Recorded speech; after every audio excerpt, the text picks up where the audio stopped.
Paano ka napasok sa larangan ng broadcasting? Biglaan. Biglaan lang. Nauna kasi commercial muna. So, Yes. acting yun eh. TV commercials. Tapos, nag-audition ako sa Chow Time. Yes, Chow Time. Yun. Fortunately, natanggap naman ako. Paano ka napasok sa sports? Sa sports dahil... Kanino nga ba? Sino nga? Bigla lang ako nilagay doon. Sige. Bigla lang ako nilagay doon. Nang wala akong kamali-mali na ilalagay Si Luan po ang aking partner mag-cover ng tennis noong 2005 SEA Games. Nang wala akong alam na ilalagay. Ilan taong ka lang noon? 18? Oo.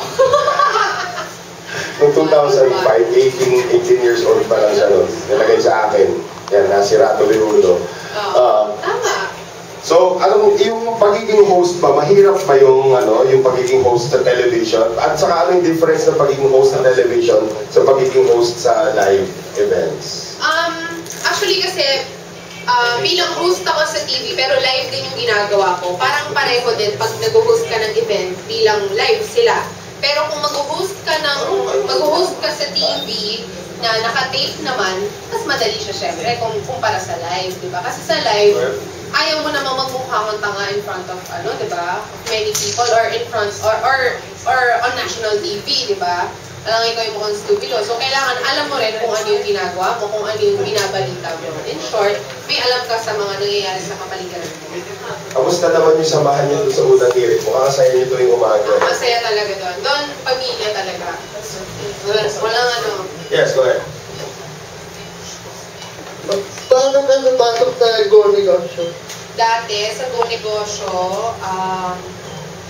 ang original na host kasi noon, si Chal. Si Chal Lontok, diba? Tapos, nabunti si Chal. Tapos, pina-audition naman nila kami kila Sir Chris. Hindi pa ako taga-GMA noon eh. Tapos, nagpa-audition ng Ideal Minds. So yun, nag-audition ako. Tapos, ayun, kay Kristan. Tapos, yun, tinanggap naman nila ako.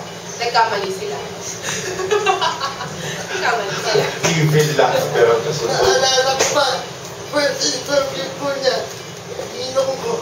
Ninong mo ba yun? Sino ba first interview mo? Si Dean pa, sino mo? Ayun. Basta Raul. Ay, masungit yun.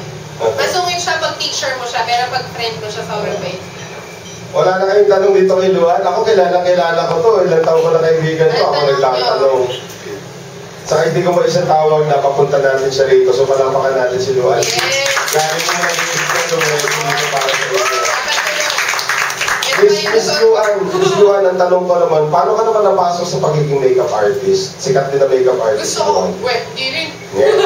Gusto ko lang talaga mag-makeup.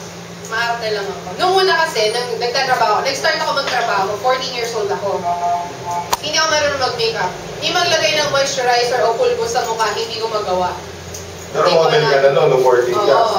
Bago ako umalis ng bahay, paki-makeup pa naman ako. Laging ganun, ma. So, nag-workshop ako, inaral ko kasi parang kasama yun sa investment mo. Kailangan marunong ka eh. Kailangan kasi pag lumabas ka, presentable ka, di ba? Alam mo ayusin yung sarili mo. So, inaral ko siya para yun. Tapos, niracket ko na din at the same time. Kasama ko sa racket. Naikot na po namin yung Pilipinas, kasama ni Luan. Kara-racket.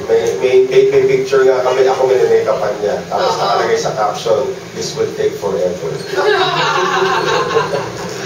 Okay, wala kayong tanong kay Luan. Minsan lang tayo dalawin ng broadcaster dito, guys, ha? Question. Yes, ano tanong mo? Wala? Okay. Okay. Walang tanong? So, wala tanong. Ano ba mga tinatanong sa mga ganito? Aba, hindi ka pa kasi nag-workshop sa akin. Kung kinakabahan pa ba ako pag nag-host ako? Yun ang magandang tanong. Yun. Oo naman. On lahat ng ilaw, Miss Luan. Oo naman. Bago ka, papunta ka pa lang dun sa lugar, syempre wala ka pang kaba whatsoever. Lalo na kung kilala mo yung mga nasa likod ng production, di ba?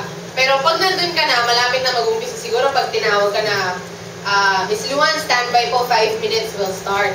Pag sinabihan ka na ganun, shit, eto na.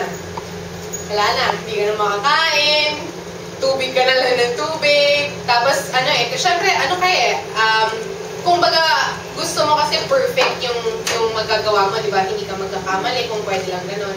Hindi ka ba napapagalitan ng mga artista pag nagre-report ka ng mga blind item tungkol sa kanila? Di ba wala pa itong nagte-text sa'yo, hoy, ano yung pinagsasabi mo tungkol sa akin? Wala pa naman. Wala pa naman. Wala pa naman sino. Wala namang ano eh, kasi blind item eh. So pag nag-react sila na, excuse me, bakit binablind item mo ako? Ikaw ba yun? Ikaw ba yun? Taray. Ano ba? Hoy, magtanong kayo. Ako, nagtatanong dito kay Luan. Ano pa mga questions sa mga ganyan? Yan. Nasusunod po ba yung script? Ano yung bibigay sa inyo yung script tapos pagdating nyo na live na? Sa unang period? Depende rin. Kung kunwari, pag sa news, kailangan nasusunod ang script. Kasi ano yan, importante yun eh. Pag mga importanteng facts, pag importanteng facts, kailangan nasusunod ang script. Pero pag yung mga impromptu na, kunwari may segment kang ganito, tapos wala yung segment producer, ganyan-ganyan, ikaw na bahala sa buhay mo. Correct.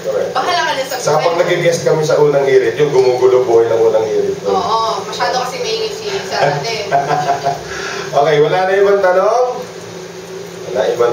Okay. Sino pa ang hindi pa nagagalaw ang ng makeup? At si Luan ay very busy girl. Gusto kong makita na. That's 1. That's 2. Tapos ka na? Pila. Ito muna. Tapos ilabas nyo kung ano yung mga gamit nyo at gagawa natin ang paraan. Okay. Palapakan ulit natin si Luan dito. Extending time dito sa ating workshop.